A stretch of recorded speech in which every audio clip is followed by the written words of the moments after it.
დღევანდელი ვიდეო ეხება CL-ის წვას და სერვისის ხარჯებს.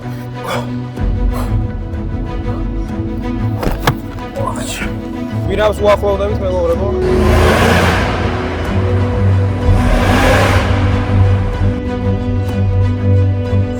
დასაწყისისთვის გვინდა გავათამაშოთ 50 ლიტრის საწვავი ჩვენი გამომწერებისთვის.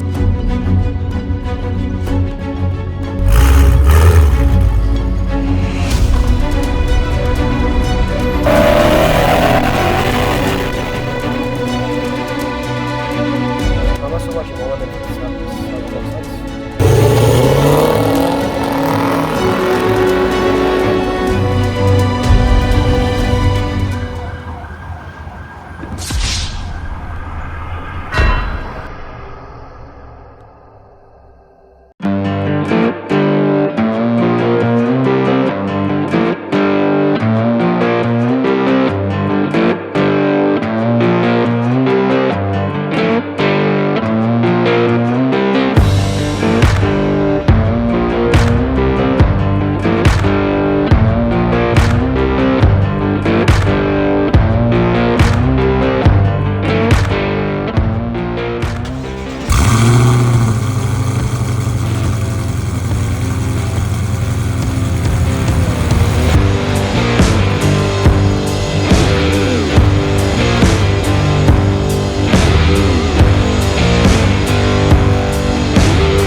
ვა, ისეთი რეალური იყო ერთი წამით მართლა დავიჯერე.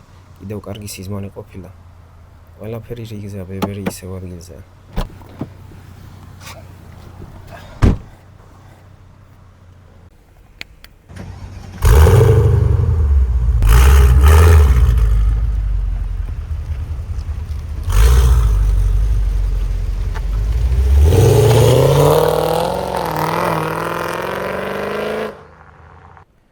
სალამი ჯიგრებო, დაგიბრუნდით CL-ის მორიგი ვიდეოთი. რაც შეეხება ჩემს კოშმარს, ეგ იყო რა თქმა უნდა ხუმრობა და არანაირი უარყოფითი დამოკიდებულება არ გამაჩნია მაგ ბრენდის და მით უმეტეს მაგ ბრენდის მეპატრონეების მიმართ.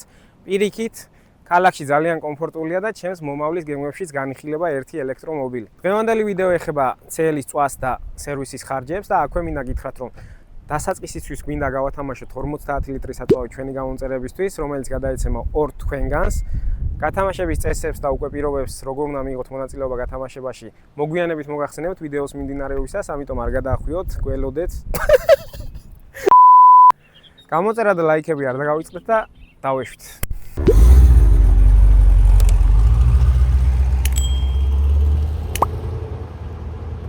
მოკლედ გამოვედით.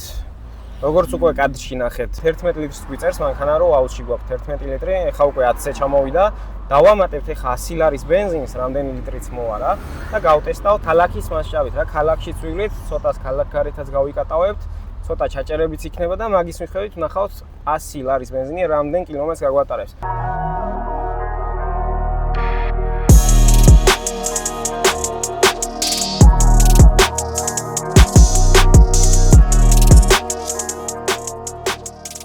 დავასხით უკვე მეგობრებო, როგორც ნახეთ 26 ლიტრამდე მოვიდა, ზუსტად დაგვიწერა 10 ლიტრი გქონდა და ეხლა გვაქვს 36 ლიტრი.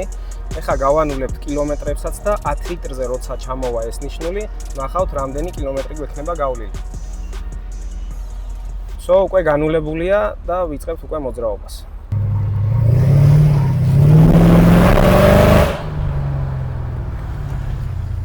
გამოვედით თუ არა ეგრევე საცობში მოვხდით, ეს კარგიც არის, იმიტომ რომ საცობშიც გვაინტერესებდა როგორ იქცევა ეს მანქანა და წვას როგორ იმატებს. ცოტა ხანში გავალთ ქალაქ-კარითაც, სავარაუდოდ ტრასაზე როცა გავალთ, უკვე წვა დაიკლებს შედარებით. ვნახოთ საბოლოო ჯამში რა გამოვა რა. წავიდეთ ახლა მანქანა გავრეცხოთ და შემდეგ უკვე გაგატარებთ ბათუმის ლამაზ ქუჩებში.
მოკლედ, რაც ბენზინი ჩავასხით, სულ ბათუმის საცობებში ვგავართ, ქუჩები მოვიარეთ.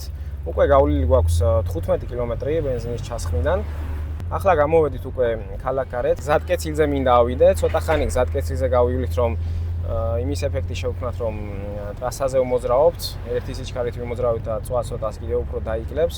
ახლა ამ ეტაპზე 31 ლიტრის მიწერ საშუალო წვას, რა თქმა უნდა, საცობებიდან გამომდინარე არც არის გასაკვირი, იმიტომ რომ თითქმის ადგილზე ვიდექით, ისე მოძრაობით ქალაქის მასშტაბით. ჯერ კიდევ გვაქვს გზა დასაფარი, კილომეტრებს გავივლით. ავალთ ახლა ავტობანზე, დანარჩენს გაჩვენებთ იქ. ახლა მოძრაობთ ავტობანზე დასაშვების სიჩქარით 80 კმ/სთ. არ ვიცი ხმა რამდენად კარგად ისმის, იმიტომ რომ ქარის შრიალი არის, შუშები ჩამოწეული გვაქვს. გვირავს უახლოვდებით მეგობრებო, ჩემი საყვარელი მომენტი და ყველა იმ ადამიანის, ვისაც ვერ ვაყავს, რა თქმა უნდა გავიგოთ ხმა.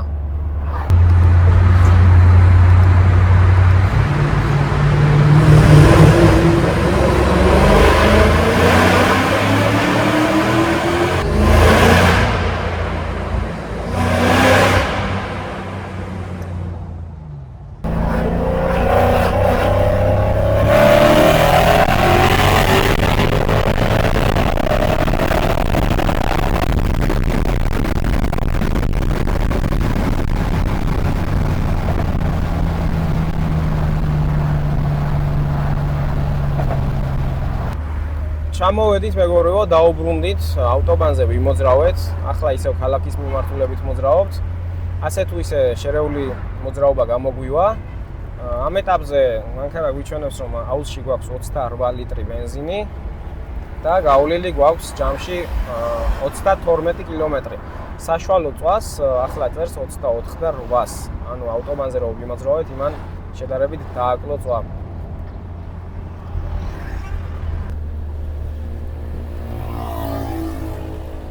ყველაფერთან ერთად გაგვიწვინა კიდევაც, ყველანაირ პირობებში გამოვცადეთ ეს მანქანა, ყველანაირ პირობებში ვიმოძრავეთ უკვე ერთადერთი რაც დაგვრჩა, ქალაქგარეთ არ ყოფილვართ გასულები და ზუსტად მაგას ვაპირებთ ახლა მივდივართ ქალაქგარეთ, იქაც ვიმოძრავებთ და უკვე კილომეტრებიც გვექნება სრულად.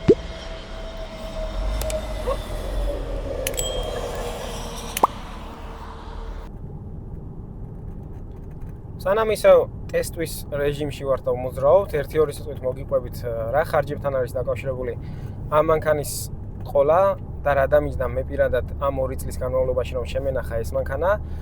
ასევე მოგიყვებით რა ხარჯებთან არის დაკავშირებული სერვისი, ზოგადად ზეთის შეცვლა იქნება, საბურავების შეცვლა და მსგავსი სერვისები. დავიწყოთ პრობლემებით, რაც ამ 2 წლის განმავლობაში შემემთხვა.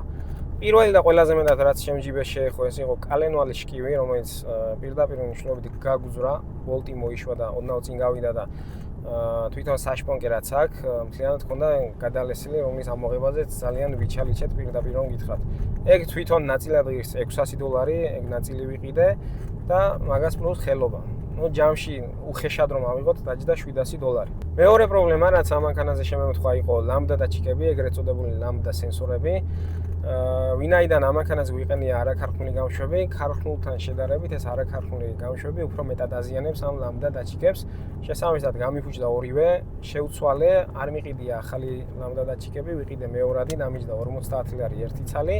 მე თვითონ შევცვალე, ხელობაში თანხა არ გადამიხდი, ამიტომ ეგ პრობლემა ასლარად მოგვარდა. მესამე პრობლემა რაც მქონდა, იყო წყლის რადიატორის მილი გაგვისკდა გაზაობაზე.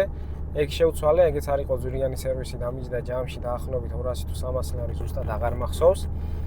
მეოთხე პრობლემა რაც მქონდა, მოგეხსენებათ და წინა ვიდეოში აგიხსენით, რომ ამ მანქანაზე არ აყენია ჩვეულებრივი ჰაერის ეგრეთ წოდებული პადუჩკები, აყენია ზეთოვანი პადუჩკები, რომელიც მაღალი წნევის მილებზე არის, ასე ვთქვათ, შემდგარი. ერთ-ერთ მილს ქონდა პრობლემა, ზეთი გასდიოდა, ეგ მილი შევცვალეთ. თვითონ მილი დაჯდა დაახლოებით 150 ლარი, ხელობაც ერთი მაგდენი ზევიდან კიდე დაემატა და საბოლოო ჯამში დაგვიჯდა 300 ლარი ხელობა და მილი და პლუს როცა ჩავხსენით ეს მილი, რა თქმა უნდა დავკარგეთ ზეთი, თვითონ რაც ასხია პადუჩკების ზეთი ეგრეთ წოდებული, რომელიც 1 ლიტრი ღირს 50 ლარი, 2 ლიტრი დაგვჭირდა მაგ სერვისის შემდეგ, 2 ლიტრი ეგ დავამატეთ და ჯამში გამოგვივიდა დაახლოებით 500 ლარი მგონი. სხვა როგორც ასეთი პრობლემა არაფერი არ მქონია ამ მანქანაზე, წვრილმანი პრობლემების გარდა რა თქმა უნდა, ერთ-ერთი მაგალითად დაკერხერებაზე წინა კანტი გაუნძვრა, რომელიც ჯერ კიდევ არ მიმაგრებია, მახვილი თვალით ალბათ ვიდეოში შეამჩნევდით. ამასობაში მოვადექით სარფის საზღვარსაც. ამ მომენტისთვის გავლილი გვაქვს ჯამში 61 კილომეტრი და აუზში დარჩენილი არის 22 ლიტრი, ანუ 12 ლიტრი ჯერ კიდევ გვაქვს.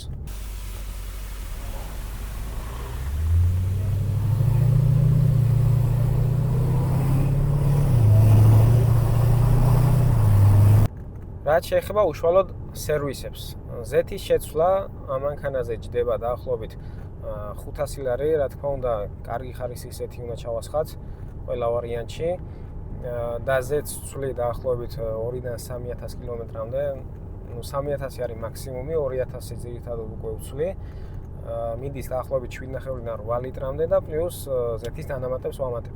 წვაზე ვიდეოს ბოლოს ერთად გავიგებთ, რამდენ წვალს ეს მანქანა. რა თქმა უნდა, მაღალი ხარისხის საწვავს ვასხამთ, სუპერს. კიდევ ერთი სერვისი, რაც ჩაუტარეთ ამ მანქანას, იყო საბურავების შეცვლა, ახალი საბურავები შევიძინეთ. საბურავებზე და სამუხრუჭე ხუნდებზე აღარაფერს ვამბობ, ეგ უკვე ცალკე ხარჯი არის, მაგრამ აქვე გეტყვით, რომ საბურავები ხშირად დაგჭირდებათ ამხელა თორქის კვალობაზე. ქალაქარეთ, რაც გამოვედით, წვას საგრძნობლად შეეტყო, ახლა კონკრეტულ მომენტში 13 litrს წვავს მანქანა, ხოლო საშუალო წვას ქალაქის ჩათვლით პლუს ეს ქალაქარეთ რაც ვიარეთ, წვავს 21 litrს. 68 კილომეტრი გვაქვს ჯამში გავლილი. დაუბრუნდეთ გათამაშებას, რაც შესავალში ვახსენე და შესავალში ვინც გამოტოვეთ, აქვე განმეორდები რომ ვათამაშებთ ჩვენი გამომწერებისთვის 50 litrს საწვავს. სულ გვეყოლება 2 გამარჯვებული, 25 ლიტრი ერთზე, 25 ლიტრი მეორეზე. წესები ძალიან მარტივია, უბრალოდ უნდა იყოთ ჩვენი გამომწერი და კონკრეტულად ამ ვიდეოს კომენტარში უნდა დაგვიწეროთ ნებისმიერი სახის კომენტარი. შემდეგ რენდომაიზერის საშუალებით უკვე ავარჩევთ 2 თქვენგანს, ვინც იქნება გამარჯვებული და გადმოგცემთ ამ 25 litrს საწვავს. დავაკონკრეტებ, საწვავი იქნება პრემიუმი, ასე რომ არ დაგეზაროთ კომენტარების დაწერა. თან გვირჩიეთ კომენტარებში რა ვიდეოს ისურვებდით სამომავლოდ. მაგალითად, შემიძლია ახლო პერიოდში უკვე ზეთის სერვისი უწევს და შემიძლია მთლიანი სერვისი გადავიღო. ასევე რა დეტალები მაქვს მანქანისთვის ნაყიდი რომ ქარხნულ კონდიციას დაუბრუნო. შემიძლია რომ გაჩვენოთ და მთლიანად დეტალური განხილვა გადავიღო. მოკლედ, იაქტიურეთ, გვირჩიეთ და ჩვენ ვიდეოებს არ მოგაკლებთ. შემოგვაღამდა უკვე და ამ ეტაპზე ვართ 90 კილომეტრზე და აუზში დარჩენილი გვაქვს ჯერ კიდევ 19 ლიტრი.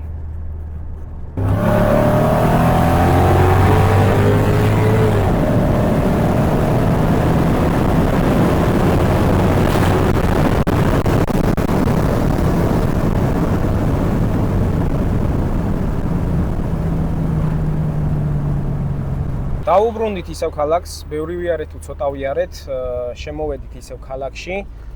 ამ ეტაპზე გავლილი გვაქვს უკვე 107 კილომეტრი და აუზში გვაქვს ჯერ კიდევ 14 ლიტრი, ანუ 4 ლიტრი ისე უნდა დავწვათ და თან უკვე ჩვენი ეგრეთ წოდებული ტესტიც უკვე დასასრულისკენ მიდის.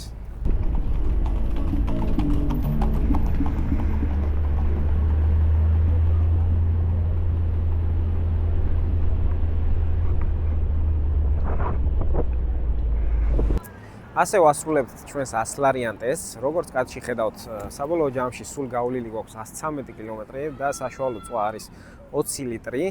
პირადი გამოცდილებით მხოლოდ ტრასაზე რო ვიმოძრაო, ეს მანქანა მოიხმარს დაახლოებით 11-დან 14 litrამდე საწვავს და თუ მხოლოდ ქალაქში ვიმოძრავებ, საშუალო წვავს 25-დან 30 litrამდე. ეს რა თქმა უნდა წყნარი სიარულით, თორე თუ უხეშად და აგრესიულად ვივლი, რა თქმა უნდა უკვე დათვლას აზრი აღარც ექნება.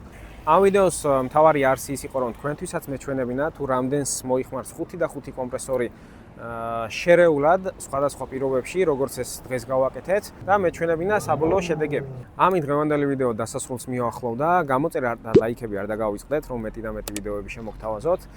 კიდევ ერთხელ დიდი მადლობა იმ გამოხმაურებისთვის, რაც წინა ვიდეოებზე იყო. კომენტარები დაგვიწერეთ, გათამაშებაში ჩაერთეთ. მადლობა და მომავალ შეხვედრამდე. უარყოფით დამოკიდებულა არ გამაჩნია მაგ ბრენდის და ჩემს სამოვალო გევნები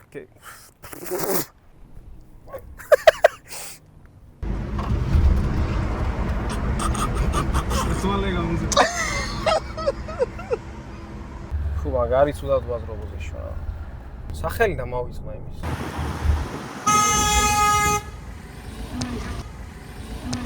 მიწიერთ. ჯორი წამი რო დაგვაცადე ხო შეგიძლია. ვაიმე. ამოვკრუგეთ მოკლედ, ეხა ისევ